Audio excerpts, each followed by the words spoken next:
In Washington, Democrats and Republicans are moving on after a long and bitter impeachment fight, but President Trump is not ready to let it go. He led an extraordinary political rally, extraordinary because it was inside the White House, with his officials, supporters, lawyers, and family members cheering him on. The president blasted his opponents who impeached him, and he threatened political payback. Weijia Jiang is at the White House, and she was there for yesterday's victory lap. Weijia, good morning. What did we learn yesterday about what might be coming next?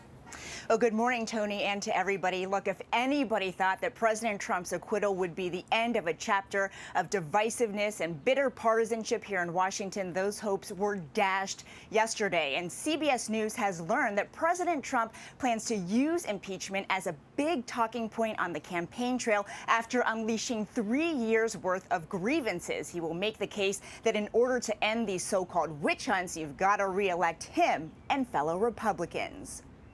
This is what the end result is.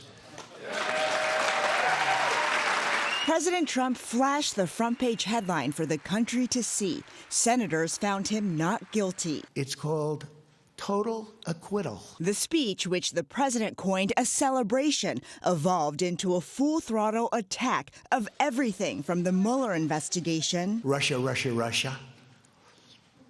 It was all bull. To Senator Mitt Romney, the only GOP senator who voted to convict him. Things can happen when you fail so badly running for president. To the Democrats who impeached him. Adam Schiff is a vicious, horrible person. Nancy Pelosi is a horrible person. Before Mr. Trump's remarks, the House Speaker said this. I pray hard for him because he's so off the track of our Constitution. The president responded, questioning her faith. She may pray, but she prays for the opposite. But I doubt she prays at all. Former President Bill Clinton apologized after being acquitted in 1999. I want to say again to the American people how profoundly sorry I am. In sharp contrast, this was the only apology Mr. Trump offered. I want to apologize to my family for having them have to go through a phony, rotten deal. And while Mr. Clinton's 1-minute, 38-second address called for unity. This must be a time of reconciliation. For over an hour, the president did not. These are the crookedest, most dishonest, dirtiest people I've ever seen.